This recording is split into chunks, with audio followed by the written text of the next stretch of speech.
ஒரு நாள் ஒரு முயல் தற்கொலை செய்து கொள்ள முடிவெடுத்துச்சான். ஆமாம், முயல் என்ன செய்யும் பாவம். ஒரு பக்கம் வேடன் விரட்டுறான், இன்னொரு பக்கம் நாய், மறுபக்கம் புலி. எந்த பக்கம் திரும்பினாலும் எதிரிங்க துரத்துறாங்க. சரி, இனி நம்ம வாழ்கிறதுக்கு தகுதி இல்லாத விலங்கு அப்படின்னு முடிவெடுத்துச்சான். அப்புறம் எப்படிலாம் தற்கொலை செஞ்சுக்கலான்னு யோசிச்சுதான் கடைசியில் கிணத்துல விழுந்து தற்கொலை செஞ்சுக்கலாம் அப்படின்னு கிணத்துக்கு கிளம்பிச்சான். அப்போது முயல் வர்றதை தெரிஞ்சுக்கிட்டு அங்கே இருந்த தவளைங்கள்லாம் தண்ணியில் குதிச்சிச்சான். அதை பார்த்த முயல், அட, நம்மளை பார்த்தும் பயப்படுறதுக்கு இந்த உலகத்தில் உயிரினங்கள்லாம் இருக்குதா அப்படின்னு ஆச்சரியப்பட்டு தற்கொலை செஞ்சுக்கலான்னு இருந்த முடிவை மாற்றிக்கிட்டு தைரியமாக வாழ ஆரம்பிச்சுதான்.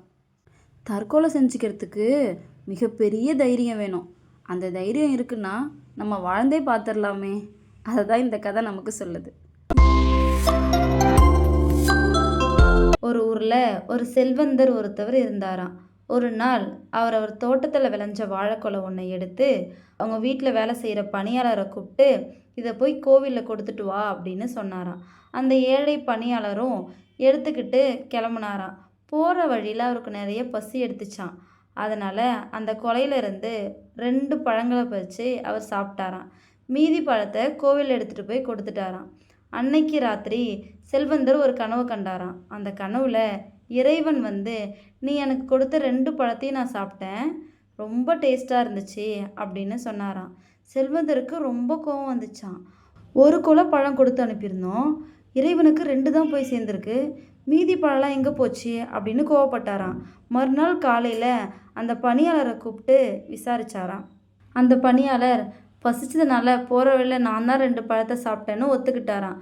மீதி பழத்தெல்லாம் போய் கோவிலே கொடுத்துட்டேன் அப்படியும் சொன்னாராம். செல்வந்தருக்கு அப்போ தான் புரிஞ்சுதான், அந்த ஏழை சாப்பிட்ட 2 பழம் மட்டும்தான் இறைவனுக்கு போய் சேர்ந்துருக்கு அப்படின்னு. இதோட இந்த கதை முடிஞ்சிச்சு. இந்த கதை நமக்கு என்ன சொல்லுது அப்படின்னா, ஏழையின் சிரிப்பில் இறைவனை காண்போம்.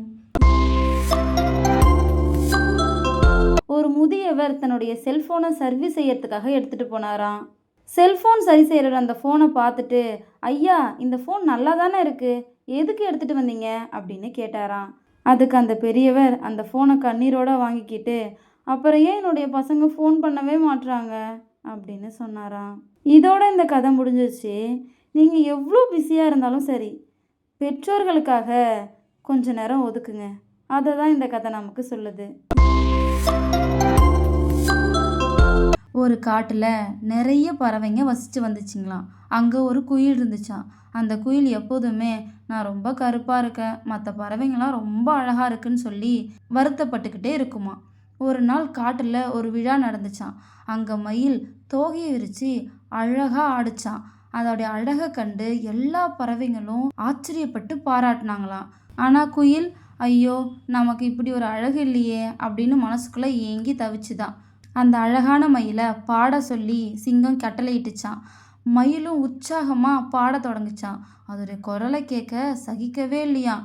அதை கண்ட குயில், நான் மயிலை போல் அழகு இல்லை தான், ஆனால் என் குரல் ரொம்ப இனிமையாக இருக்குன்னு சொல்லி பாட ஆரம்பிச்சுதான். எல்லா பறவைங்களும் குயிலோட குரலை கேட்டு பாராட்டினாங்களாம். கடைசியாக சிங்கம் சொல்லிச்சான், இந்த உலகத்தில் பிறந்த எல்லாருக்கும் ஒரு சிறப்பும் ஒரு குறையும் இருக்கும். குறைய மட்டுமே நினச்சி வருத்தப்படக்கூடாது. நம்மளுடைய திறமையை மேம்படுத்தி புகழும் பாராட்டும் வாங்கணும் அப்படின்னு சொல்லிச்சான். அன்னையிலிருந்து அந்த குயில் தன்னுடைய நிறத்தை பற்றி கவலைப்படுறத விட்டுடுச்சான். இந்த கதை நமக்கு என்ன சொல்லுது அப்படிங்கிறத அந்த சிங்கமே சொல்லிடுச்சு. ஒரு நாள் ஒரு மனுஷன் தான் வளர்த்த சிங்கத்தை கூட்டிக்கிட்டு காட்டுக்கு தேன் எடுக்கலான்னு போய்கிட்டு இருந்தானா. போகிற வழியில் அந்த சிங்கமும் அந்த மனுஷனும், நம்ம 2 பேரில் யாருக்கு அதிக வீரம் இருக்குது அப்படின்னு பேசிக்கிட்டே போனாங்களாம். போகிற வழியில் ஒரு சிலை இருந்துச்சான். அந்த சிலை ஒரு மனுஷன் சிங்கத்தை கீழே தள்ளி அது மேலே நிற்கிற மாதிரி இருந்துச்சான். உடனே மனுஷன், அதை பார்த்தியா, இப்பயே உனக்கு தெரிஞ்சிருக்கும் யாருக்கு அதிக வீரம் இருக்குது அப்படின்னு. அதுக்கு சிங்கம், இது ஒரு மனுஷன் செதுக்கின சிலை, ஒரு சிங்கம் அந்த சிலையை செதுக்கியிருந்தா மனுஷனை கீழே தள்ளி அது மேலே சிங்கம் நின்று இருக்கும் அப்படின்னு சொல்லிச்சான். இதோட இந்த கதை முடிஞ்சிருச்சு. தனக்குன்னா தனி வழக்கு தான் இல்லையா? அதை தான் இந்த கதை நமக்கு சொல்லுது. 2 தூக்குநாங்குருவிகள் ஒரு கூடு கட்டி அதில் சந்தோஷமாக வாழ்ந்து வந்துச்சுங்களாம். ஒரு நாள் இறை தேட 2மே வெளியே போயிருந்துச்சான். அந்த நேரத்தில் ஒரு சிட்டுக்குருவி பறந்து வந்து அந்த தூக்கணாங்குருவியோட கூட்டுக்குள்ளே போய் உக்காந்துக்குச்சான். கொஞ்ச நேரத்தில் ஒரு தூக்கணாங்குருவி மட்டும் பறந்து வந்துச்சான். தன்னுடைய கூட்டுக்குள்ளே சிட்டுக்குருவி இருப்பதை பார்த்துட்டு, குருவி அக்கா, எங்கள் வீட்டுக்குள்ளே எதுக்கு வந்தீங்க, வெளியே போங்க அப்படின்னு சொல்லிச்சான். அதுக்கு அந்த சிட்டுக்குருவி, நான் போக மாட்டேன், உன்னால் முடிஞ்சதை பார்த்துக்கோ, இனிமே இது என்னுடைய வீடு அப்படின்னு சொல்லிச்சான். தூக்கணாங்குருவி அங்கேருந்து வருத்தத்தோடவும் யோசனையோடையும் பறந்து போச்சான். சிட்டுக்குருவி கூட்டில் உட்காந்துருந்துச்சான். திடீர்னு தூக்கணாங்குருவியோட கூட்டம் பறந்து வந்துச்சான். ஒவ்வொரு குருவியும் தன்னுடைய வாயில் ஈர மண்ணை கொத்தி எடுத்துகிட்டு வந்து கூட்டுடைய வாசலை கொஞ்சம் கொஞ்சமாக அடைச்சி கடைசியில் சிட்டுக்குருவியை கூட்டுக்குள்ளே ஒரேடியாக வச்சு அடைச்சிட்டு அங்கேருந்து பறந்து போச்சுங்களாம். அடுத்தவங்களுடைய வீட்டுக்குள்ளே வந்தது தப்புன்னு கொஞ்சம் நேரத்துக்கு அப்புறம் தான் அந்த சிட்டுக்குருவி உணர்ந்துச்சான். அந்த கூட்டுக்குள்ளேயே மூச்சடைச்சி அந்த சிட்டுக்குருவி இறந்து போயிடுச்சான். இதோட இந்த கதை முடிஞ்சிருச்சு. அடுத்தவங்க பொருளுக்கு ஆசைப்பட்டா இதுதான் கதி. அதை தான் இந்த கதை நமக்கு சொல்லுது. காட்டில் வாழ்ந்து வந்த முயலுக்கு நிறைய நண்பர்கள் இருந்தாங்களாம். பூனை, குரங்கு, காட்டெருமை, மான், யானை, சிறுத்தை, மாடு, ஆடு என எல்லா விலங்கையும் தன்னுடைய நண்பர்களாக கருதிச்சான். எல்லா விலங்குமே என்னுடைய நண்பர்கள் தானே பெருமை அடிச்சுக்கிட்டே இருக்குமா. ஒரு நாள் வேட்டை நாய்ங்கெல்லாம் அந்த முயலை துரத்த ஆரம்பிச்சுதான். உயிருக்கு பயந்து வேகமாக ஓடி போய் ஒரு மானுக்கிட்ட உதவி கேட்டுச்சான்.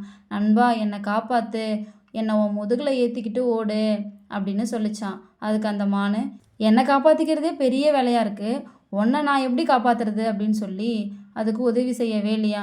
உடனே முயல் மலை உச்சியை நோக்கி ஓட ஆரம்பிச்சுதான். வழியில் காட்டெருமையை பார்த்துச்சான். நீயாவது என் உயிரை காப்பாற்ற அப்படின்னு சொல்லி கேட்டுச்சான். ஆனால் காட்டெருமையை அதுக்கு உதவி செய்யவே இல்லையா. இப்படி ஆடு, மாடு, குரங்கு, கரடின்னு எந்த விலங்குமே உதவி செய்ய முன் வரவே இல்லையா. முயல் உடனே, நிறைய நண்பர்கள் நமக்கு இருக்காங்கன்னு நினச்சி பெருமை அடிச்சுக்கிட்டே இருந்தோமே, ஆனால் எனக்கு ஆபத்தில் யாருமே உதவி செய்யலையான்னு ரொம்ப வருத்தப்பட்டுச்சான். இதுக்குள்ளே வேட்டை நாய்ங்க அந்த முயலை நெருங்கிடுச்சுங்களாம். வேறு வழியே இல்லாமல் மலை உச்சியிலேருந்து கீழே குதிச்சு அது உயிரை அது காப்பாற்றிக்கிச்சான். அதுக்கப்புறம்தான் உண்மையான நண்பன் ஒருத்தர் இருந்தாலே போதும் அப்படிங்கிறது அந்த முயலுக்கு புரிஞ்சிச்சான். இதோட இந்த கதை முடிஞ்சிருச்சு. இந்த கதை நம்ம ஜென்ரேஷன் மக்களுக்கு ரொம்ப பொருந்தும். ஏன்னா ஃபேஸ்புக், இன்ஸ்டாகிராம், ட்விட்டரில் வந்த நண்பர்களை நம்பி ஏமாந்த நியூஸை நிறைய கேட்குறோம். அவங்கெல்லாம் நம்மளுடைய ஆபத்தில் உதவ மாட்டாங்க, நம்மளை வேடிக்கை மட்டும்தான் பார்ப்பாங்க. அதை தான் இந்த கதை நமக்கு சொல்லுது. ஒரு நாள் ஒரு சிறுத்தை ரொம்ப பசியோட உணவு தேடிட்டு இருந்துச்சான். அப்போது ஒரு கருப்பு மானையும் புள்ளி மானையும் பார்த்துச்சான். அது ரெண்டும் மலை அடிவாரத்தில் மேய்ஞ்சிட்டு இருந்துச்சான். சிறுத்தை ரொம்ப எச்சரிக்கையோட ஒளிஞ்சு மலை அடிவாரத்துக்கு போச்சான். ஆனால் அது எதை ஃபஸ்ட்டு தாக்க போகிறோன்னு முடிவு செய்யவே இல்லையா. அந்த ரெண்டு மானும் ஒரே நேரத்தில் சிறுத்தையை பார்த்துச்சுங்களாம். பார்த்த உடனே வேகமாக ஓட ஆரம்பிச்சுதுங்களாம். கொஞ்ச நேரத்துக்கு அப்புறம் ஒரு மான் வலது பக்கமும் இன்னொரு மான் இடது பக்கமும் ஓட ஆரம்பிச்சுதுங்களாம். சிறுத்தை தயங்கி நின்று எந்த மானை துரத்தலான்னு யோசிச்சுதான். கருப்பு மானை துரத்தலாம், அதோட இறைச்சி தான் ரொம்ப சுவையாக இருக்கும் அப்படின்னு முடிவெடுத்து கருப்பு மானை துரத்த ஆரம்பிச்சுதான். அது துரத்தும் போதே ரொம்ப தூரம் ஓடிக்கிட்டு இருந்துச்சான். சரி, கருப்பு மான் வேகமாக ஓடும், இதை துரத்தினா கண்டிப்பாக நம்ம இன்றைக்கி பட்னியாக தான் இருப்போம். சரி, நம்ம புள்ளிமானையே துரத்தலான்னு சொல்லி திரும்பி வந்து பார்த்துச்சான். அந்த புள்ளிமான் எங்கே போச்சுன்னே தெரியலையா. இதோட இந்த கதை முடிஞ்சிச்சு. இந்த கதை நமக்கு என்ன சொல்லுது அப்படின்னா, ஒரு விஷயத்த முடிவெடுக்கிறதுல நம்ம தயக்கம் காட்டிக்கிட்டே இருந்தோம்னா கிடைச்ச வாய்ப்பையும் இழந்துடுவோம். எப்போவுமே ஒரே முடிவில் நிற்கணும். ஒரு மனுஷனோட மகிழ்ச்சியை காண விரும்பிய கடவுள் அவன் முன்னே தோன்றி, உனக்கு என்ன வேணும் அப்படின்னு கேட்டாராம். அதுக்கு அந்த மனுஷன் பணம், செல்வம், தங்கம், வைரம் அப்படின்னு ஆசையோட சொன்னானா. கடவுள் உடனே அவருடைய விரலை நீட்டினாராம். அங்கிருந்த பீரோ தங்கமாச்சான். ஆனால் மனுஷன் எதுவுமே பேசாமல் இருந்தானா. கடவுள் மறுபடியும் அவருடைய விரலை நீட்டினாராம். அங்கேருந்த டேபிள் தங்கமாச்சான். அப்போவும் அந்த மனுஷன் எதுவுமே பேசாமல் இருந்தானா. கடவுள் வேகமாக அந்த ரூமில் இருந்த எல்லா பொருட்களையுமே தங்கமாக்குனாராம். அப்போவும் அந்த மனுஷன் சிரிக்கவே இல்லையா. டயர்டான கடவுள் அந்த மனுஷனை பார்த்து, இன்னும் உனக்கு என்னதான் வேணும் அப்படின்னு கேட்டாராம். அதுக்கு அந்த மனுஷன், அந்த விரல் வேணும் அப்படின்னு கேட்டானா. கடவுள் மயங்கி விழுந்துட்டாராம். இதோட இந்த கதை முடிஞ்சிருச்சு. இந்த கதை நமக்கு என்ன சொல்லுது அப்படின்னா, வேணும், இன்னும் அதிகமாக வேணும் அப்படின்னு நினைக்கிற மனுஷங்க தான் இந்த உலகத்தில் அதிகமாக இருக்கிறாங்க. போதும்னு சொல்லி இருக்கிறத வச்சு சந்தோஷமாக வாழ்கிற மனுஷங்கள்லாம் குறைஞ்சே போயிட்டாங்க. அதை ஞாபகப்படுத்துறதுக்காக தான் இந்த கதை. ஒரு ஊர்ல ஒரு செல்வந்தர் இருந்தாராம். ஒரு நாள் ஏதோ ஒரு வேலையா நடந்து போயிட்டு இருக்கும்போது அவருடைய செருப்பு பிஞ்சு போச்சாம். பக்கத்துல இருந்த வீட்டுக்கு போனாராம். அந்த வீட்டுக்காரரை கூப்பிட்டு, ஐயா இந்த மாதிரி வரும்போது என் செருப்பு பிஞ்சு போச்சு. புது செருப்பு வேற. அதனால இதை தூக்கி போட எனக்கு மனசே வரல. இதை உங்க வீட்டு வாசல்ல ஓரமா வச்சுட்டு போறேன். காலையில என் வீட்டு வேலைக்காரனை அனுப்பி எடுத்துக்கிறேன். அதுக்கு உங்களுடைய அனுமதி வேணும் அப்படின்னு கேட்டாராம். அதுக்கு அந்த வீட்டுக்காரர் இந்த செல்வந்தரை பார்த்து, ஐயா நீங்கள் எவ்வளோ பெரிய செல்வந்தர், எங்கள் வீட்டு வாசலில் உங்கள் செருப்பு கிடக்கிறது கூட எங்களுக்கு கௌரவம் தான். நீங்கள் தாராளமாக வச்சுட்டு போங்க அப்படின்னு சொன்னாராம். கொஞ்சம் வருஷத்துக்கு அப்புறம் அந்த செல்வந்தர் ஒரு நாள் இறந்து போனாராம். அவருடைய இறுதி ஊர்வலம் நடந்துச்சாம். செருப்பை மறந்து வச்சார் இல்லையா, அந்த வீட்டு வழியாக செல்வந்தரை தூக்கிட்டு வரும்போது அப்போது நல்ல மழை பெஞ்சுதான். பிணத்தை தூக்கி வந்தவங்க அந்த வீட்டுக்காரங்க கிட்ட போய், ஐயா ரொம்ப மழை பெய்யுது, இப்போ தூக்கிட்டு போக முடியாது, அதனால இந்த உடலை இங்கே மழை நிற்கிற வரைக்கும் வச்சுட்டு அப்புறம் எடுத்துட்டு போக அனுமதி தருவீங்களா அப்படின்னு கேட்டாங்களாம். அதுக்கு அந்த வீட்டுக்காரர், யார் வீட்டு பிணத்தை யார் வீட்டு வாசலில் வைக்கிறீங்க, மரியாதையை எடுத்துட்டு போங்க அப்படின்னு சொன்னாராம். இதோட இந்த கதை முடிஞ்சிருச்சு. நம்ம உடம்புல உயிர் இருக்கிற வரைக்கும் தான் ஒரு மனுஷனுக்கு மரியாதை. அதை தான் இந்த கதை நமக்கு சொல்லுது.